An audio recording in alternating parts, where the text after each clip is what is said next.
I'm excited! Cautiously. What's up, guys? Hello, once again. Here we're going to do a breakdown / review for chapter 264 of Jujutsu Kaisen, which is known as the decisive battle in the uninhabited demon-infested Shinjuku, part 36, aka Inhuman Makio Shinjuku Showdown, part 36. Regardless, whatever you want to call it, we're here to review it, and luckily enough, I have no time, so I have zero time constraints, and I do have translations. These are going to be the official translations, so I'll see if there are like any differences between the translations I initially read versus these translations, and see if anything changes. Who translated this chapter? Was it John? Yeah, it was John. So let's take a look. I want to see. Typically, these can kind of end up being like live reactions of their own because John does some funny things. I say that as a person who cannot read a lick of Japanese. I'm glad that John does his job. But still, let's not waste any more time and let's hop right into the chapter itself. Heading me. Are you ready? 3, 2, 1, go. What's up, guys? That guy with a pencil here. Fun fact, I do happen to have it on me and keep it on me at all times. And another fun fact. You know, in the end, it's hilarious that Sukuna is missing one eye, and Yuji is missing one eye. So hypothetically, if you were to either pluck this eye out of Yuji and give it back to Sukuna, considering they both have the same eye type now, Sukuna will be back to 4 eyes, or pluck, and preferably not this eye, because this eye is really big, but pluck one of these eyes out and give it to Yuji, Yuji would be back to normal, and Sukuna would be looking normal with 2 eyes. Interesting, isn't it? You know what else is interesting? The fact that, like, The thing that I don't get the most about this is, did they not know it will go like this? Like, here's the thing. I understand Hana not knowing. A big point that this chapter makes, and a big point that has been reiterated a lot before in the series, is that if you don't know, you don't know in Jujutsu. It kind of just is like that, for real. So I get Hana not realizing that her output would be drastically lower, and thusly to the point where Sukuna can kind of just, and then just climb up. But, like, Angel, did you not consider that you'd be weaker? Like, especially considering, remember, Angel is from the past. Specifically, Heian era past. Specifically, Heian era past enough that they have their own specific opinions on Sukuna. That's something that's rare. Realize, out of the Heian era characters that we've met, it's Sukuna, there's debatably Big Jaku. I personally believe Big Jaku's older. I believe he helped with Drew's initial and possible second reincarnation, meaning he's much older than what I thought Kenjaku initially was when he was first introduced. But either it's Sukuna, Jaku, Urume, Yorozu, and Angel. I think those are the only 5 we've met from that era. Everyone else is Ryu and Kashimo or Edo. I don't think we know what era Regi's from. Uro is from a period... Oh, no, she's also from there. She's also from the Heian era because she encountered Sukuna. And she fought Yorozu. Or at least her squad did. So that's 6. 6 from that era.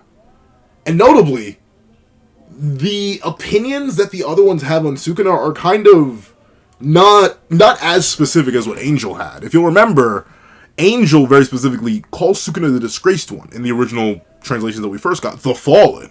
They believe that Sukuna's and general reincarnation of sorcerers, despite doing it themselves, goes against the laws of a god of some sorts that they revere, or at least a set of properties that they follow, and Sukuna's the biggest offender, to the point where they were not going to help the cast and crew unless they helped them take down Sukuna, the Fallen, the disgraced one. And Sukuna clearly notes in this very chapter that ultimately Angel themselves was actually pretty powerful, to the point where they call Hana the weak shell, but Jacob's ladder itself actually a good technique, which is praise that Sukuna's given to, like, the Limitless? If that? When have we actually heard Sukuna praise a technique before? Other than the 10 Shadows, I guess. 10 Shadows, Jacob's ladder, and I think Limitless are the 3 he's ever praised out of the many he's encountered. So it feels strange that Angel wouldn't even consider this. I guess it's because they thought they were coming in so late stage that the lowered output wouldn't matter. But still, that's pretty big for Angel to not notice. However, another thing that I do like is ultimately that these two both burn. A big thing that I was kind of worried about when Jacob's Ladder dropped, and I even mentioned this very specifically way back when, well, not way back when, I think it was like a month or 2 ago, in the Yuji versus Yuta matchup, current Yuji versus current Yuta. Obviously, this is this chapter before Yuji got a domain. The thing that I mentioned was, well, technically, Yuji is, like, also a Jacob's Ladder victim. Because, like, he ate... 8? No. Choso, 7. 7 siblings, and he's also technically Sukuna, and he's Sukuna twice, because he's also Sukuna's kid. So, like, there's so many things that Yuji burns with, technically, that I'm glad that Gege did remember that and actually made Yuji burn a little bit. And Toto not burning is also a nice detail, but I also don't even know if Toto was caught in the light, like, ever. Notably, he jumps off a building later. So, there's so many things that just come from this opening page alone that I really, really like in terms of what it establishes for characters, even if it does raise some questions about, like, characters' thinking capabilities. Because I'll admit, the Shinjuku Showdown, especially in retrospect, was a lot of big brain plays by our cast. Sure, it was all against one guy, but, like, Sukuna's not just a guy. And that's something I'm going to talk about, because I've seen, especially now that we're wrapping up and now that we're getting towards the end of the Shinjuku Showdown, I've been seeing, instead of the conversations about Sukuna having plot armor and it not making sense and yada yada yada starting to recede, I've seen people starting to double down on it more and more, that Sukuna was way too strong and blah blah blah, blah and his plot armor doesn't make sense.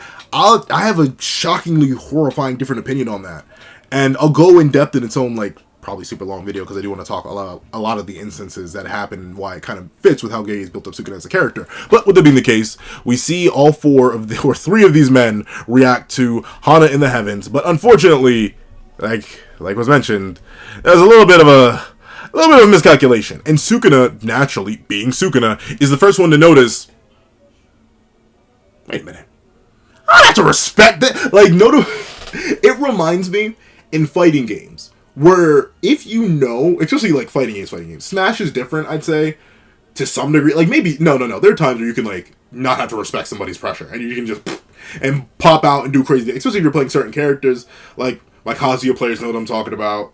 Back in the day, when people didn't know how to fight him, my K. Rool players know what we're talking about. But, like, there are a lot of times, my brain automatically leaps to fighters, where a person will be, like, putting pressure on you in the corner. And if you know the game enough, and if you know their characters enough, and especially if you've played that person before, you kind of start to know where the gaps are in their block strings. And after a certain point, you realize you don't necessarily have to respect it. And when you don't have to respect something, you can do something as ludicrous as what Sukuna does here. Punching the ground, and then abusing the technique's effects for himself. Or punching the ground so hard that the rocks raise, but I think it is legitimately just Jacob's Ladder having a tractor beam effect. I was hoping somewhere that would get mentioned, but I don't know. I guess it's just a new property of the light. And hey, I mean, it's a neat property. Everything rises up into the heavens. Everything rises towards Angel. Bada bing, bada boom. Even the rocks rise towards Angel. But this is what Sukuna reminds me of. And it's one of the biggest comparisons you'd have to make, if I'm comparing Sukuna to anything. And why I ultimately think his level of plot girth or power or whatever is fine, it's because he's just a really good pro player. He's been playing this Jujutsu game long time. And thusly, he knows what block strings he has to respect and when he can poke into your pressure. And right now, Hana's shown that ultimately, while they're playing the top tier, they have no idea what to do with the controls. I've made this comparison before, but it's like handing somebody pre-nerf Season 1 Bardock, pre-nerf Season 1 Cell, and no patch Lab Coat 21. You can give that all to someone who's never touched fighters before. You could make me pick randoms. I could end up with Ginyu, Nappa, and Krillin. And I'll probably beat them alone with Krillin because they just don't know what they're doing and they just won't be as good at it. That's what Sukuna's exploiting here, except in this case, it's slightly different because this is an actual attack that's happening. Hana's not failing. Jacob's Ladder's not failing. It's just a lot weaker than before. And Sukuna noticed that and he reacts appropriately. And hey, I'll admit, I respect it, because why would you respect something that you don't have to respect? Like it comes down to a certain thing. And don't get me wrong, there are definitely benefits to, like, letting your opponent do unsafe block strings. Like, I've seen a lot of cases, and I've been in cases before, where I've, like, well, obviously, it always goes back to fighters. I need to play more fighting. I need to get better at Guilty Gear, so I can start using Guilty Gear as a reference. Season 4 is dropping soon, too. So I need to actually, like, lock in and get good at Strive. or decent at Strive. I mean, not pretend I'm good at fighters. But there are many times where I've been like, okay, yeah, go ahead. Run through your entire thing. Burn both of your assists. Perfect. I'm gonna knock you down now. And then I'm gonna do crazy numbers to you. And it's clear that Sukuna went somewhat like that because he, like, stood there and respected it for a little bit. But the moment he found that he didn't have to, he punches the ground. He makes everything rise up, and then he starts leaping. Now, speaking of characters not thinking, I'll be real with you. This does not make sense from Sukuna's perspective. Let me explain why. Y'all remember this guy can fly, right? Well, not fly. Not fly in the way that Tatsuya Gojo can fly. Not fly in the way that Uro can fly. Not fly in the way that a plane fly. No, he can just air hop. Why on the... Like, realize... I think he would have gotten in the situation anyway. That's the one 50-50. I think he would have gotten into the situation anyway because Yuji would have hunted him down.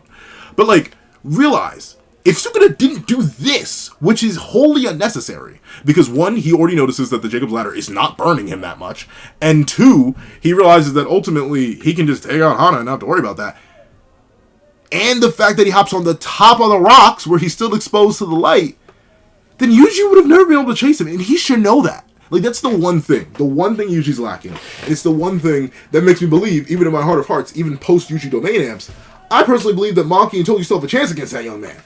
One, because Soul Split. And two, because they can actually just fly. They can actually just generally straight up fly. They can also air hop. It's Sukuna, it's Maki, it's Toji. Those are the three that can just straight air hop. So, the fact that Sukuna didn't take that into account here and just went for the more arguably lazy route is kind of crazy. Especially when we know he's fast enough to still blitz people with air hopping. Like, realize he blitzes Maki off of air hop. Like I think... No, not... Well, technically, yeah, it was a... He landed the Black Flash on her while they were mid-air hop. So we know Sukuna's fully capable of attacking, even when there's no ground under his feet, because he's just that strong, and he's just that good. And as we'll see, he's more than capable of still doing crazy physical things, even in this state. So it is kind of wild. I wish maybe the chapter had, like, mentioned that he had slowed down to the point that air hopping was no longer an option, or his perception is getting messed up because of loss of eyes, because something like that's important. Especially considering it leads to the win con that Yuji gets later. This isn't a minor point. If Sukuna didn't do this, Yuji's not in the position he's in later on in the chapter. Sukuna may have had more time to attack Hana, or may have reached her quicker, and that meant Toto couldn't have saved her, and then Toto may not be taken out of the fight. That changes everything. Well, no, wouldn't. Sukuna would still hit him. But still...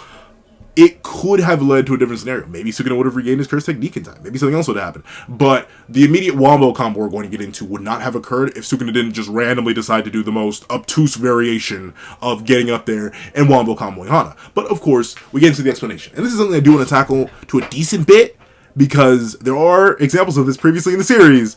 And also, I've seen the whole community get up in more of a tizzy than I thought. Don't get me wrong, I understand getting up in a tizzy over this.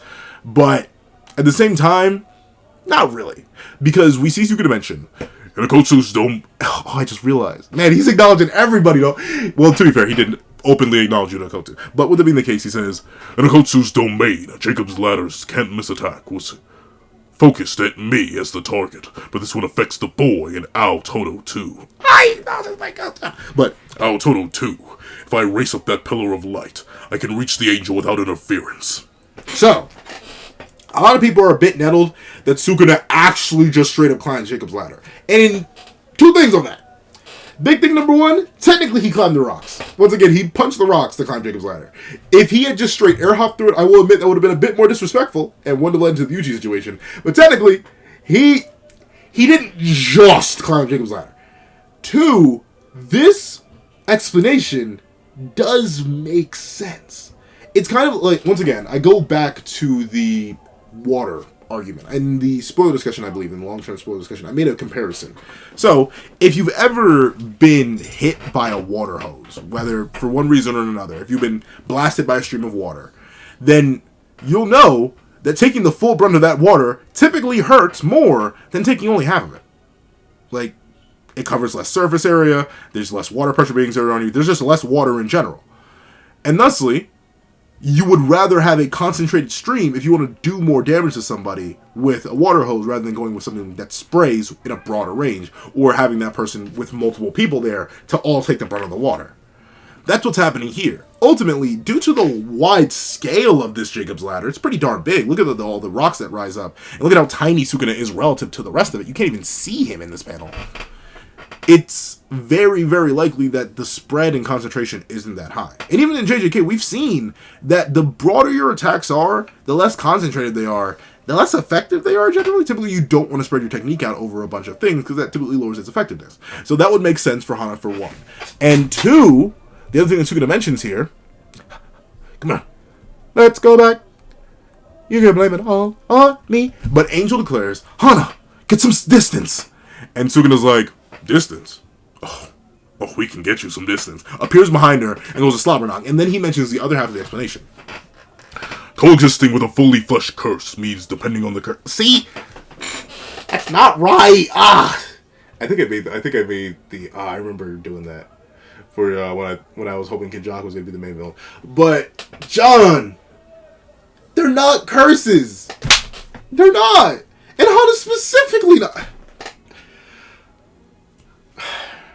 You know, I don't blame John. May not be a fan of JJK. Like, John's just a translator, so maybe he just doesn't. But like, coexisting with a fully fleshed curse means depending on curse techniques. It leaves a sorcerer without physical reinforcement. Losing it all made that difference obvious. Her output is way less than last time. So, that. But, one, Hana's Angel's not a fully fleshed curse. Like, at all. In fact, quite the opposite. They're like a partially manifested reincarnated sorcerer coexisting in Hana's body. But, that aside, the main point that Sukuna makes here, the vessel matters. The vessel matters for output, and the stability of the vessel matters for how strong a technique without reinforcement can even be. This gets established way back when. Even ironically enough, I think as early as Shibuya, if not sooner. Because remember, I think you go even before Shibuya.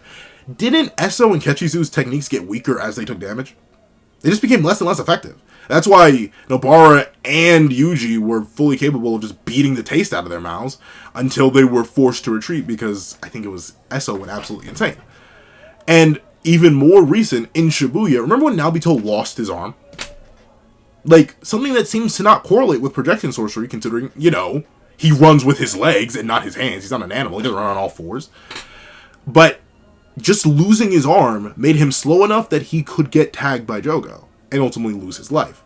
The narrator explicitly goes out of its way to say, hey, the whole reason he was the fastest sorcerer around besides Satoru Gojo is because he had both of his arms. The moment he lost that, he lost a bit of his potency. Quite enough of it that Dagon, who off one encounter with Nobito was like, he may just be faster than Jogo, was like, yeah.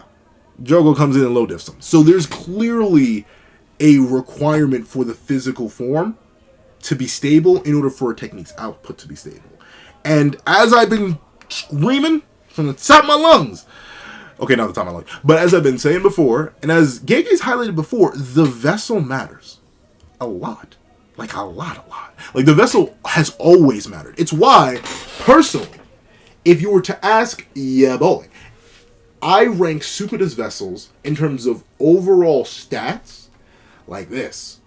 Megana's the weakest, Yuji Kuna's the second strongest, and then True Form Sukuna's the best. We know the physical form does matter and impacts pretty much everything about your curse techniques and their potency. And even just general reinforcement. Once again, Yuji is stronger than Megami, despite Yuji having either comparable or lesser curse energy. Why? Because his base physicals are better. Same thing with Yuji Kuna versus Sukuna. Sukuna's true form is described as literally perfect. It's the perfect form all around. So he's going to be stronger than his lesser incarnated selves in Meguna or Yuji Kuna. So it makes sense that Angel, who if you'll remember, was never trained to be a sorcerer. We don't even know how they met Angel, I'm pretty sure. I think they kind of spawned in one day. It would make perfect sense that ultimately, yeah, this untrained young woman can barely do anything, especially now that she's lost an arm. So personally, all this to say, I think it makes sense that Sukuna can climb Jacob's ladder. Is it ludicrous sounding? Absolutely. It's why we were joking about it for the past 2 weeks. But in narrative, with all the cushion that was put behind it based on the sanctity of the body for how strong curse technique is, to the importance of the vessel and how important that is, into garnering or governing the strength of techniques, to even Sukuna's overall potency relative to Angel and the just drastic disparity that was established, even when Sukuna was not much weaker, but much stronger, and Hana was much stronger, or Angel was much stronger in the past, yeah, all of it makes sense. And remember, these situations themselves are fundamentally different. And even look at that. Gege redrew the panel to show that Sukuna was less awkward looking. He was a lot more dignified in the redraw. So ultimately, I think Sukuna climbing Jacob's ladder makes sense and is not plot armor. I know it sounds crazy to some, but I think Gege did enough cushion to make it make sense. And that's just in narrative logic That's all you care about. On the other hand, I once again ask, for everyone who doesn't like that Jacob's Ladder did anything and that Sukuna just climbed it, would you have preferred if Hana beat him? Would you? Would you be screaming peak fiction from the top of the heavens? If Hana, Angel, defeated Sukuna? Would y'all have liked it if we didn't get YUUJI Domain? Whatever it's going to be called. Would y'all have liked it if we didn't get YUUJI Domain and instead we just got Hana beating Sukuna and then everyone started to milli rock on Sukuna's body? Or the fingers? As Megumi cries in the corner? No, right? You would have liked that? So it's okay that it failed. Like, once again, on a in-narrative level and a meta-narrative level, I think both work. So I don't necessarily get why everyone's so mad, but, you know, it'd be like that, it'd be like that, especially when it'd be like that. However, with that being the case, and I'm talking about the potency, because it's not going to matter for much longer, we see that ultimately, Sukuna's like, okay, I got like 5 seconds. That's more than enough. Before I get stripped away from Megumi Fushiguro, I will take your life, Angel. Once again, weird. Let me take a sip real quick, because your boy's getting a little dehydrated.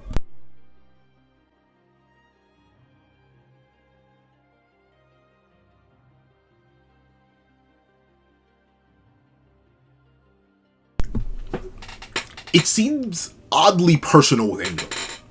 For some reason, notably, he's not acknowledging Angel in the same way that he acknowledged Toto or Gojo Satoru or Yuta Kotsu. He didn't acknowledge her in any of the same ways that he acknowledged them.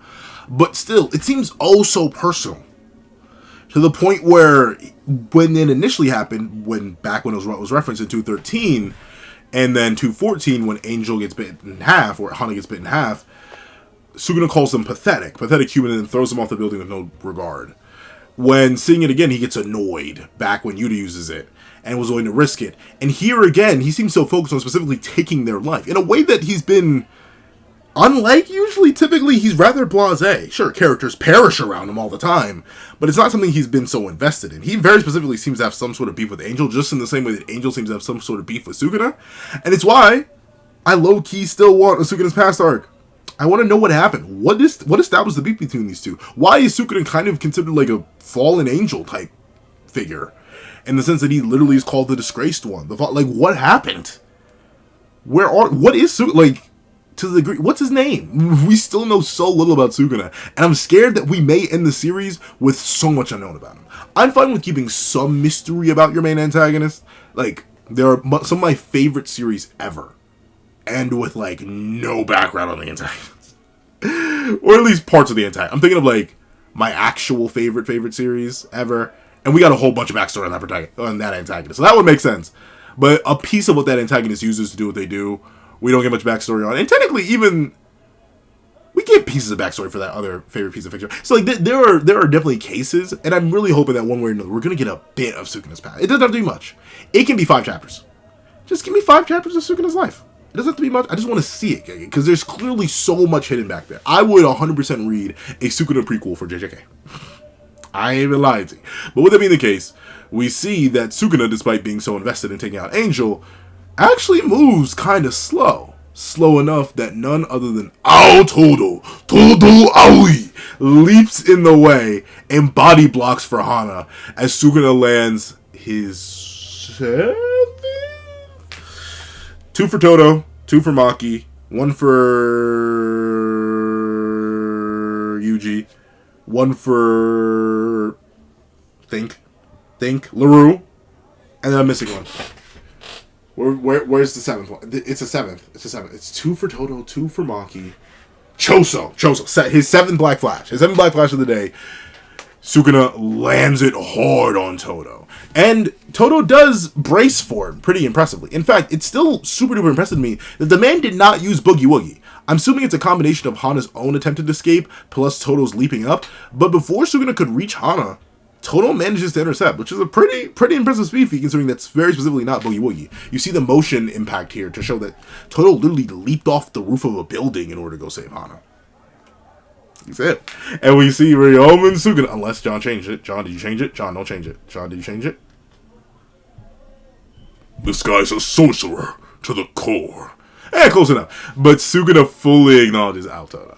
And to be fair, he'd already acknowledged him, like earlier in the chapter, he mentioned that Toto. He thought it in his head.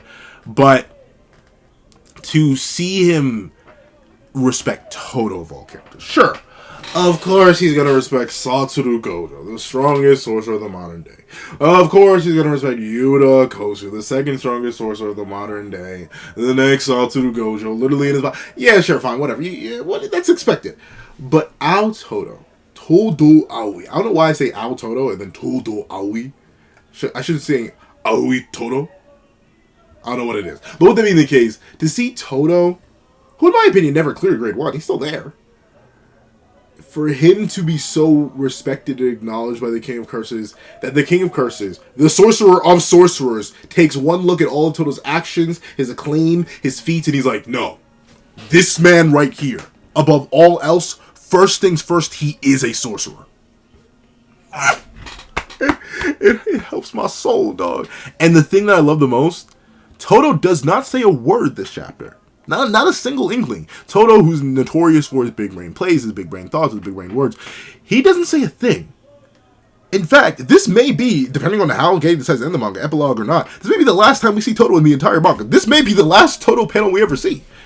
But at least for the last close-up we'll probably get of Toto for a while, he's smiling. Cheesing like crazy.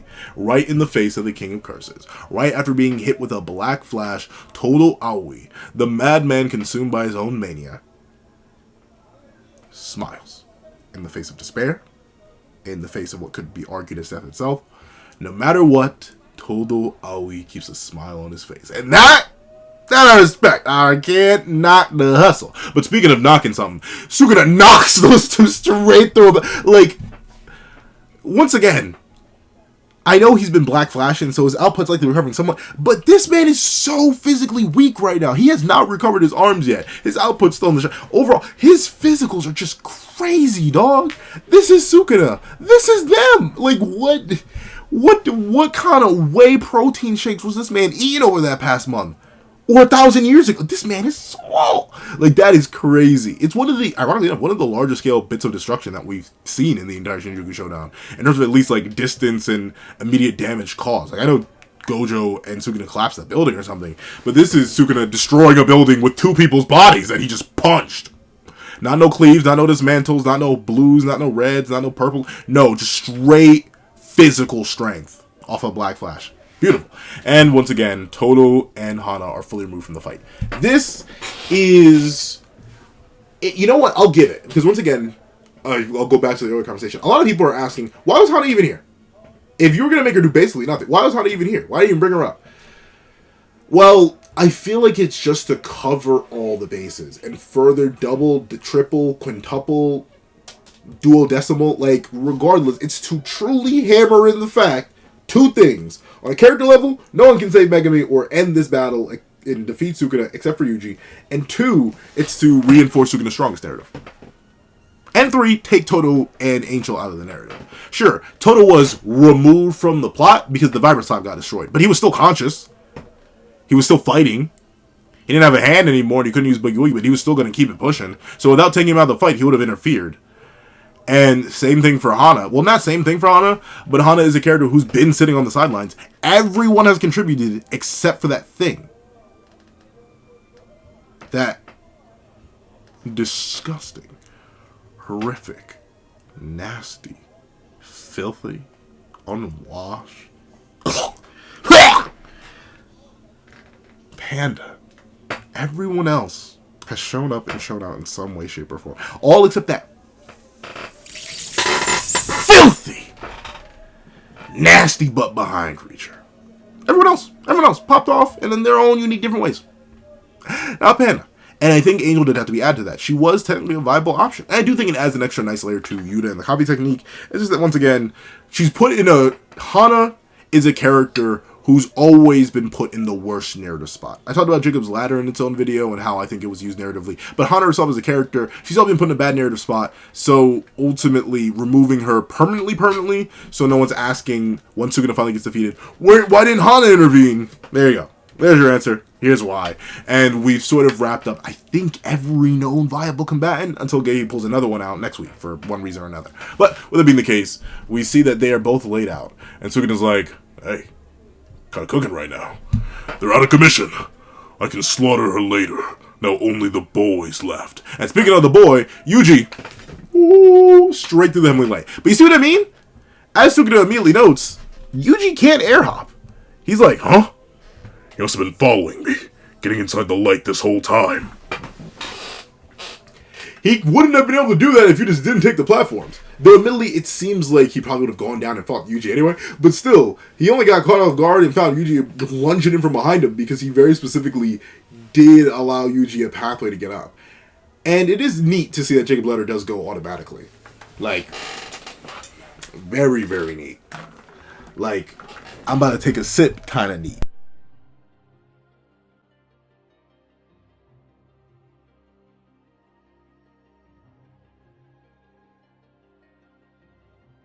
The one thing I do wish, though, especially considering this is likely the last time we're going to see Jacob's Ladder and the rest of the chapter has nothing to do with the technique, I do wish we got to see if it acted as an actual binary. And you may be wondering what I mean by that. Typically, ever since its first use in 213, and then its next use in 252 or 3, and then its latest use here, it's always been used as something to turn off a sorcerer, specifically Sukuna, the strongest sorcerer, rather than its intended purpose of just extinguishing and turning off curse techniques. That's it. So I kind of want to know if it operates on a binary, because it's clear that it's autonomous. Angel is laid out of commission, but her technique is still fully going. We don't even see it shut off this chapter. We kind of just leave it behind. So I wonder if Angel could hypothetically just, if we were to do verse equalization, fly above a verse and just turn off all their abilities. And if Angel's fighting with anybody else, they just run through. I don't know. But with it being the case, Yuji follows Sukuna up. And in a very similar way, like nephew, like father, like son, Yuji's like, oh, why I oughta, and why I oughta so hard that he punches Sukuna straight across the face, and here's a question. Is it possible that Yuji punched Sukuna so hard, this impact was so clean and meaty, that it legit flips Sukuna upside down? Because the one thing I'll admit I'm a little confused about, Yuji right hooked Sukuna, but while both are falling down, somehow Yuji manages to grab his ankles. The only way I can think that actually happened is Yuji hit Sukuna so hard he put him on a spin cycle, then grabbed his ankles when they got up, and then proceeded to try and drag him down. I don't know, but regardless, seeing Yuji grab Sukuna by the ankles and body slam him into a building, woo! You want to talk about catharsis? I know the end of the chapter is going to be all about catharsis, but you want to talk about catharsis? Golly! Slams all the way through the building, and Sukuna immediately recovers. Now, this does definitely lead to a question. Like, after a certain point, and of course this question could be asked anytime around, after a certain point, why not just leave? Like, I know that sounds, I was like, and it's Sukuna, he wouldn't run. But here's the thing, we know Sukuna's not afraid to use underhanded tactics. We know he's not. Like, if it's a matter of pride thing, it doesn't really matter for Sukuna. He does not care that he wins or survives as long as he wins or survives.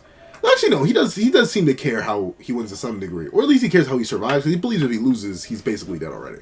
But still, I guess maybe that's it. He's probably doing it straight out of stubborn pride. But at this point, interacting with Yuji at any cost is like pretty much an immediate death sentence. Realize that right here, on the 8th page, Yuji could have easily soul dismantled Sukuna, and then that would have been the end of it. He had his hands on him. Has fist on him, then his hands on him. He easily could have done it, but he didn't. And I think, ultimately, that's both of these characters kind of playing with each other a little bit. But Yuji likely just playing as sheer inexperience, and Sukuna playing because, like, he believes he's unbeatable. But considering the one and only, to call back to Mahito, natural predator, is currently the one hawking him down. No, he not do that. But hawking him down, I'm kind of shocked that he's so blasé about it. But you can see he's not too blasé about it, as he uses his own danger sense, his own seemingly enough precog, to completely dodge one of Yuji's cleave strikes. And then we see Sukuna being like, hey, buddy. Hey, nephew. Hey, sonny boy. I got something for you. And just immediately goes, presumably, like, I'm not sure. It doesn't look like he's doing chopping motions. It looks like he's doing jabbing motions. So, call me crazy. I low-key. By low-key, I mean like 25% chance. I think he was going for Yuji's other eye. I think he was planning to just reach in and scoop that bad boy out. Especially considering right angle, this right panel. But then again, Yuji ends up dodging this way. So probably ended up going for the eye that's already gone. But still, regardless, seeing Sukuna either A, go to scoop out Yuji's other eye because he's feeling extra disrespectful and wants to plug it back into his own face. Or B, what's B? Like, he either does that or... I have no idea. I actually have no idea what B is. But with that being the case, we see that Sukuna, he goes in for the scoops, but ends up whiffing. But he does not whiff any longer, as Yuji Tadori is forced to face a punch from the fully healed, absolutely recompleted King of Curses. After completing 2 black flashes, the King of Curses finally regains reverse curse technique. Now, this is a combination of things. 1, it's impressive. 2, it's insane. Let me take a sip real quick.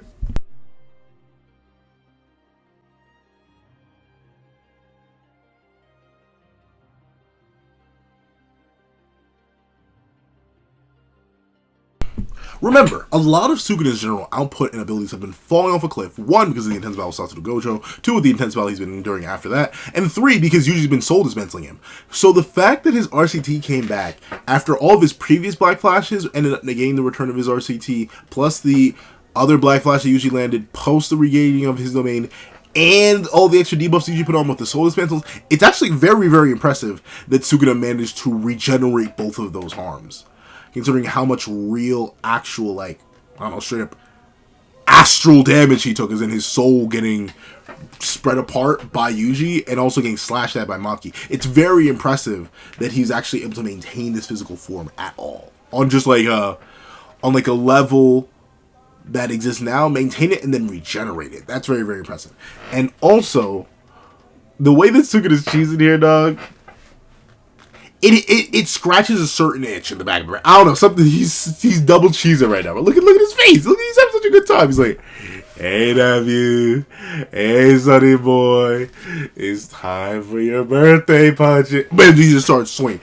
But with that being the case, speaking of starting swinging, we see that Sukuna just dogs Yuji. I do think, or at least I was hoping we were going to get a callback to the Grasshopper versus Yuji, where Yuji so drastically outskilled that thing and ended up, like, basically conceding. Meanwhile, Yuji ended up dominating. I was hoping for somewhat either a callback or a reversal of that, where Sukuna with forearms is now dominating Yuji, and now Yuji sort of needs to take a rain check or do something else.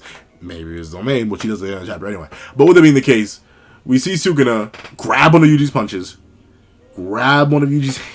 Let me think. Yeah, he blocks Yuji's hand. Once again, this is a point where Yuji could have hypothetically have used Cleave or Dismantle. And double punches Yuji, which is still crazy. Locking bro down so you can mid-swing double punch him with both rights is bonkers. Here's the thing. I ain't no fighter. I don't fight. But if someone were to grab my wrist like a child, yanking me along in there, boom! Like... I get it. It is naturally the deserved lick back for this. But to double punch bro like that is crazy. Bro said, let me put my back into it. Let me put my backs into it and double punch Yuji. And not just double punch Yuji, but double punch Yuji into a knee. Like, bro really got hit with that Wombo combo special. He said you get a 2-for-1 deal on the King of Curses. And said, mink. No, he said, mink. The combo into the knee is ludicrous. Once again, I'm not sure if any of y'all ever been hit by a knee. These things are hard as all, especially like the points, or like the flat point, like where your bone does the bone thing with the ligaments, where the ligaments attach. That like flat yet somehow still sharp edged point, it hurts like crazy to get kneed like that. And you should take that straight to the jaw, straight into the missing eye, and it's forced to roll. And we see that Sukuna's like, oh, whew, I'm free. Yeah, I'm free. Ooh, yeah, I'm free. Ooh, yeah, I'm free. Ooh. Like he's busting a move. He's busting a move in his head because he's like, well, the boy's cooked. He's like, everyone else is gone. Everyone's gone. The Angel, gone. Satoru Gojo, gone. Yuji Okotsu, gone. Maki Zenin, gone. Mei, gone. Toto Aoi, gone. Higuruma, gone. Kashimo, gone. Miguel, left back to Africa. LaRue, left, I guess, back to Africa. Like, everybody else is gone, G. And even if they came back, what are they going to do now? Because you know he's got a lock on Maki. Even though Maki hasn't shown up, you know Sukuna's in his head like, she could be near. Like you know he's still keeping an eye out just because of what crazy things she could do. At any moment, if Maki really felt like it, she could have decapitated Sukuna in either the instances where she went for the heart or went for one of his arms. So she's still clearly a viable threat that Sukuna likely has enough attention out for generally. And also, Yuji just ain't all that. Like, look at how he's getting manhandled, bro. Because ultimately, Sukuna just needs to get his technique back. And once he did, Yuji's cooked. What's he supposed to do against actually fully powered Tribe? What happens if Sukuna just open domain on him? It could be a 5-meter domain, just to be extra disrespectful. That's the thing. He has so many different options here that, yeah, he probably started to get into his own head a bit, being like, there's nothing to fear. At all. Like, at all. And whatever there is to fear, I've already accounted for, so there's nothing to fear. It's kind of like, have you ever been up so far in a game? Like, I'm talking, you're playing fighters, you're playing ranked, and they're down to their last character. All three of your characters are basically untouched. Your point has maybe taken a little bit of damage. You've been steamrolling, broski. You're playing Android 18, and you're playing Android 18, Cell, and post-patch Lab Coat 21. Or not post-patch, pre-patch Android 21, no Lab Coat. And you're doing good. You're landing the 4-way mix-ups. You're hitting the quarter circle back, 17 blocks. Like, you're doing crazy. You ever been in one of those situations? I know that's oddly specific. That's one of my teams that I run. Sorry, that got super duper fighter specific. But you ever been in one of those scenarios where you're up so far and you think you know everything about your opponent so far just based on how they've been playing? They're like, there's no way they can come back from this. Sure, they did just come in with 7 bars, sparking, and Broly. But still, I can cook. And then they reverse 3 character you. Oh, trust me, it happens. I had already burned my sparking. I had to. They were playing SS4 Gogeta. I couldn't let that thing live. I couldn't let it live. I had to pop the sparking. It wasn't for a TOD. It was literally so I could get those extra 2 points of damage to make sure that thing got gone. He whooped me. I couldn't help it. It seemed like he was immortal. He popped that sparking, hit 1 combo. Dead. Android 18. Cooked. Cell came in. I tried to perfect attack them. He blocked the mix. He blocked the schmix and then proceeded to command grab me and do 50%. Then I got set played and he hit me again. And I died to a level 3. And then, my goddess at the time, Android 21, no lab coat came out. And she got immediately bought. I don't know what. I think I was just like so in my own head at that point. That I got reverse bodied. And Sukuna's kind of in that point. He's up right now. And you see the way that he sort of just works around Yuji, because he admits that Yuji does seem to have some sort of issue, somewhat. He knows that the soul dismantle is dangerous, and Yuji still is adapting and growing with Shrine, from how he uses Shrine on the floor to immediately disrupt Sukuna's movement, and Yuji goes in to optimize and capitalize on that, but Sukuna still dodges. Remember, Sukuna has access to air hopping. Sukuna is now back to a full physical form. Sukuna is basically fine. Remember, the man can cast infinite domains as long as he waits for his curse technique cooldown. That's not just in the TCVs, not just in the side translations, that's in the main ones too. Johnny Boy said that as well. So that's how you know it's serious. So to see Sukuna be so blasé and lighthearted at this point, it makes sense. He's figured he's done. Sure, he hasn't heard about Akari at all, but I don't even think he knows about Akari. Except for like maybe a little bit from that one fight Yuji had with him while Sukuna was still inside him, but that's it. And right now he hasn't heard anything from Arume, but doesn't necessarily need to worry about that. He likely has faith in Arume, and he's fully back to himself. He may need a bath or two, and he's probably getting a little bit hungry, but other than that, he's fine. And we see Sukuna saying, when the target of Dismantle's curse technique is the boundary between mine and Fujigoto's soul, it's deadly to a fully fleshed curse like me. He's not a fully fleshed curse, he's a sorcerer. Those are not the same thing, John. God, please! Don't get me wrong, I get things about the series wrong all the time. Consistently. Low-key kind of my thing at this point. But still, John, no. Does that, like, I wonder if they ever have, like, fact checkers. I doubt it. It's like, I know the manga industry is so underfunded that they probably just don't even care. But, like, that just, it's not, they're not full-bodied curses. Neither Angel nor Sukuna are. Especially not Angel. If you had to make an argument for a full-bodied curse, yes, Sukuna took over the face, body, and everything. But, like, Angel clearly didn't. Come on now. But we see that ultimately, Sukuna does acknowledge the threat of YUUJI innately, but he's like, but what does it matter if it doesn't hit? Which is true. And hey, once again, for some reason I'm super fighters heavy this video. I think I've been itching for it. I haven't touched my PlayStation 5 in a little bit, so I'm probably gonna turn on fighters and play while this thing's exporting or something. But with that being the case, there is the level 7 for Gogeta. There is that level 3 for Android 16. But what does it matter if you can't land? Of course, Gogeta's level 7 is stupid because you need to get like up to 7 charges, which you can. There are like combos you can do it, and you can just like do it throughout the match. And if you play him like mid instead of point, you could just use his assist. But still, the main reason I bring that up, there are easier ways to combo into that than there are for 16. But right now, Yuji's currently in a scenario in Sukuna's mind where he can't even do anything. He can't even dream of landing it because Sukuna's just that much more dominant. Once again, once Sukuna gets his arm back, and once they get into that building, Yuji does not land another hit. And Sukuna's confident about that. He's smiling, he's cheesing, he's ready, he's greening. And ultimately, he just had a little bit too much faith in himself. Because he's right. The most powerful attack ever doesn't matter if you can't land it. But there's something in this universe, something in the system that's perfectly built to help somebody land an impossible situation. Land a deadly attack that they didn't think was capable of being landed.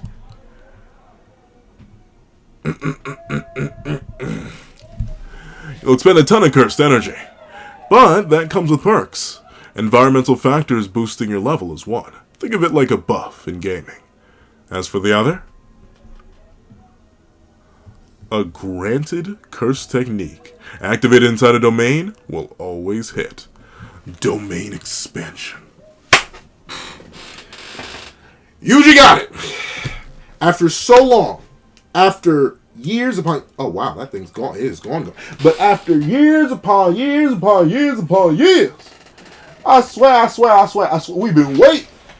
We've been waiting and itching and scratching and feeling. I remember... Oh, shoot. I remember back in the day, people were hoping Yuji would awaken the domain during the Culling games. That's how desperate, down diabolical, and fiending for it we were. Over 100 chapters ago, people were waiting for this day. But the day's finally come. Yuji Itadori has unlocked the domain expansion. And while it is very specifically Yuji raising 2 middle fingers to Sukuna, it does actually have specific Buddhist symbolism. I've heard multiple explanations, but it is actually a Buddhist symbol. It deals with either A, someone who wants to help everyone pass on, like, peacefully, and aka will go and clear out all the different underworlds to the point where every single soul will be purified and moved on, which does make sense to agree with Yuji. Remember, his whole motivation, his whole theme was making sure that he lives a good life and dies a good death, and making sure other people live good lives and dies good deaths. So it makes sense that he would have a hand sign that is attributed to that in terms of Buddhism, considering a lot of the hand signs do trace back to that. And also, the other one I heard is that he just doesn't let things slide. Or that's what the symbol stands for. It's meant to be a symbol that, like, represents an individual who will not stand down and will fight through it all. And that also represents Yuji massively, considering what he's been doing, fighting through it all. Basically, what feels like since time immemorial. This boy's been boxing for, not over a year yet. I think soon. I think September or October is going to mark a year of Yuji appearing on the battlefield and fighting Sukuna. So, yeah, this guy, he's never given up. And I'll top that off with all the other times where Yuji's never given up. But for the domain itself, I do want to know its name. I hope we do get to see it. Because I want to know what it is. What does Yuji call it? Maybe he doesn't have a name yet because he just doesn't know what it is. But there's that. Now, while I am hyped, I've been seeing a bunch of people complain about it. Personally, I'm fine with it for a couple reasons. Number one, there's the explanation in the chapter. Thanks to the replacement training with Atsuya Kusakabe, Yuji Itadori learned the basics of barriers. So, number one, there's that. Remember, Kusakabe even mentioned this all the way back in his little Scuffle with Sukuna, his one chapter wonder. He's like, yeah, sure. There's no technique to be poured into it, but a domain is a domain. A barrier is a barrier. And that's how he started auto-attacking Sukuna with his sword. He legit expanded his domain, but since his domain had no technique to fill it, he managed to do that. A thing that I was critiquing Yuji for, and Kusakabe by proxy, is why didn't you teach Yuji the auto-attack thing? If he could just insta-spam symbol domain to mink automatically, Sukuna's soul durability would have gone down, or his soul connection to Megumi would have gone down basically in seconds. But it seems like Kusakabe didn't do that. But now, it seems like this is that. It's the culmination of Kusakabe's training. Something that Yuji waited until the last second to pull out because he didn't know what would happen, and also he may have just unlocked it. A big issue that I've seen a lot of people have with this is that it feels like it came out of nowhere. And why didn't he use it earlier? For it came out of nowhere? Not necessarily. Remember, Yuji has kind of been struggling. And with that being the case, he only just unlocked Cleave in universe 10 minutes ago? Maybe 15? I think maybe. So he just got access to Cleave, and as it was already well established, he can barely use blood manipulation. He can't perform piercing blood on his own. Not to talk of a domain expansion. So it would make sense to me that he's able to manifest a domain that very specifically matches the domain of the previous person who used the domain in his body. Remember, that's a big point of Yuji's whole growth. A lot of Yuji's accelerated growth doesn't come down to his own natural talent, even though it is a big part of that because he's Sukuna's son. It's also because he literally had Sukuna in his body doing things for him. That was the fundamentals of switch training as well. It was the idea that ultimately by having someone use their abilities in your body sort of starts to remember, like muscle memory. And Sukuna imparted that to Yuji. He imparted the ability to wield domains, and specifically shrine-based domains. So it makes sense for me on that front. For two, why didn't Yuji use it earlier? One, it's entirely possible that he literally just awakened it. Two, it's also very, very likely that, like, Sukuna had an answer to it at the time. Whether it was Hollow Wicker Basket, where he would have been expecting it. Two, his own domain expansion, where he could have immediately popped that and started shredding Yuji's. Or three, he could have just dodged if he knew it was coming, but he clearly was caught off guard here. So I get why Yuji waited this long. He had to wait until the point where it was just him and Sukuna. And also, it's just him and Sukuna to the point where Sukuna is so spiritually weak that a simple hit from sure hit domain would actually do something to him. We've seen Sukuna tank sure hits before. It wouldn't be the first time he just, oh, okay, I'm chilling. And then he's fine. So it makes sense to wait until this long. And we see that we are back, not in the airport, but seemingly enough in a train station. And we find two people. What the heck is this place? We see Sukuna ask Itadori. But Itadori doesn't honor him with a response. He simply says, "Let's go, Sukuna," with a smile on his face. Now, there are a couple things to note about this end area. This final chunk of the chapter. A couple theories. And I do want to tackle a couple of them. I'll definitely do my own videos, and I think Eternal Flame made a video, so I may just live react to his and see what he says, and then I'll add my own on top of that. But with that being the case, I've seen a bunch of different reactions to this. Number one, there's a 50-50 shot they're both dead. Like I'm not saying it's absolutely impossible, but realize Gege's off screen a bunch of stuff before. We don't even know this domain's name. So it's entirely possible that they just straight up died. And this is their equivalent to the airport. And you may be wondering, well, Pencilman, if this is their equivalent to the airport, why are they not in the airport? Well, it's because it's Sukuna and Yuji. Well, then again, that's the thing. Told you it was in the airport. So it's Geto. Even Go, like, I don't know, there's weird people in the airport. But essentially, while the airport symbolizes achieving a higher level, a freedom, a heaven, and then being able to fly off towards it into the distance, the subway is underground. And deep underground are the tunnels that will lead down further. And I think that's what the representation is here, on some level. It's Sukuna, a character who was so appropriated and associated with the idea of being fallen, being disgraced, being lower, being genuinely dragged down to a place that is lower, a place that is beneath him, a place that is beyond him, and ultimately his afterlife may just flat out be this. Number two, this could just be Yuji's domain. Once again, we don't fully understand, and I bet Yuji barely understands, how domains fully manifest. Did Gojo choose the decor of his domain? Did Sukuna?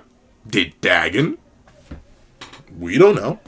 It may just be a reflection of their technique. And Yuji's body is currently holding multiple techniques. And while Sukuna showed the ability to use his techniques at the same time in a different body, we saw him use Megami's technique, the Ten Shadows, and Shrine at not exactly the same time, but with each other in the same body. It's likely that Yuji didn't know how to parse those two out when making his domain expansion. He just threw everything in the bucket. So this may be a combination of the soul-touching abilities of Shrine / Cleave, and also the blood connections that Yuji and Sukuna share as the reincarnation of Sukuna's brother, aka Jin, aka also Sukuna by Jujutsu rules. So this may just be the manifestation of all that, and that's why they both look so strange. Because realize, this is not true form Sukuna. It's Yuji Kuna. Admittedly, a far more iconic form of Sukuna at this point. Once again, that'll all change once the anime comes out. We actually do get to the form variation of Sukuna. But this is the Sukuna we have here. A two-armed, still four-eyed, but much smaller-eyed, angry-looking king of curses. But with that being the case, the question is, okay, he's mad, he's nettled, but he's back in his own body. Why? I personally think, if I were to guess, Yuji, and this isn't fully my idea, someone commented, I forget, my apologies, I forget at the time, someone commented the idea based on what I said in a previous review. I said Yuji may have just forgotten to exclude himself from the sure hit. He may have. We know that you can do that. Gojo explicitly removes himself from his own sure hit, and anyone who touches him as well, and Sukuna seems unaffected by his, but Yuji, either in a last-ditch effort or from a lack of understanding of how domains work, may have accidentally included himself, just like he ended up excluding himself in the original binding vow he made with Sukuna way back when. And thusly, that's the reason why both are in these weird pseudo forms. They're stripped away from what they initially were. Yuji doesn't have all the extra arm gauntlets and possible blood manipulation abilities because he's back to being mostly pure. The thing is, though, that's not Sukuna. Two-arm Yuji Kuna is not Sukuna. But it could be what Sukuna is reflected as now, because remember, Sukuna did admit that Yuji had directly influenced his soul and how he reacted and how he thought. That's a concrete detail of the narrative. Ultimately, Sukuna has been low-key. Someone Salt Bay drizzle a little bit of that Yuji sauce into his drink, and now he can't stop sipping it, if you know what I'm talking about. So it may be entirely possible that this reflection of Sukuna's soul is what it's mutated into. It's no longer just the pure King of Curses. It's a weird hybrid between the King of Curses and the boy who would be or was his son. That's impressive. Once again, the questions are running rampant. Which one I prefer? Would I prefer them to be both dead or this to be Yuji's domain? Yuji's domain, obviously. I want to see what Yuji's domain does. I hope it wasn't just an off-screening. I'm a little bit scared because, I trust Gege as far as I can throw them, but the cut seems so oddly specific. This doesn't seem to follow any of the previous domain rules we've seen. It's oddly serene, too. And a lot of people pointed out that ultimately, yeah, not only is it odd and serene and peaceful, but no one else is hurt. There's no pain here. So something crazy is going to happen. And the other thing someone mentioned is the idea that I believe the signs here, these signs in the subway station, apparently go north. They're all going north. So Sukuna may be done here. Will he be done? I don't think so. I think the battle's still going to go a little bit longer now that we just have a proper 1v1. There's probably going to be a little bit of Sukuna backstory, though, which I'm perfectly fine with. But overall, those are my thoughts on the chapter. I'll make more in-depth videos talking about Yuji's hypothetical domain, or not hypothetical, literal domain, and what it does and what it could do in a later video. But if you made it all the way to the end of this video, please do me a favor and leave King's Shock. Kings as in like King of Curses, apostrophe S. Shock as in, oh no, like just generally shocked at what happened. Leave King's Shock in the comment section down below. I'd like to thank you so much for watching. Please remember to leave a like, share, comment, and subscribe. And make sure to download the case so you don't miss out on any videos that come on the channel.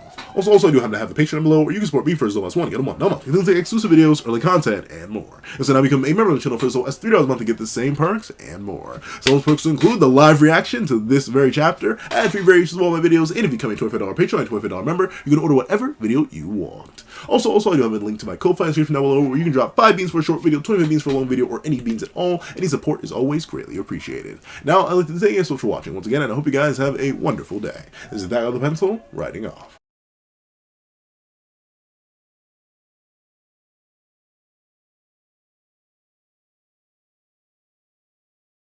I'd like to thank you to our $3 members, Zena, Greyhound, Astro, Eternal Flame, NMA, Real Rare, G Prosper, Red Wolf 4765, and Paris Arnold.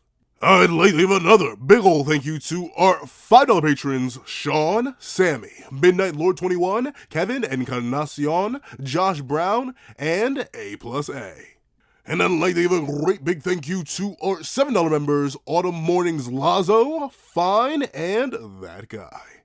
And I'd like to give a great big thank you to our $10 members, Robbie Uchiha, J Warrior, and Akid's Void.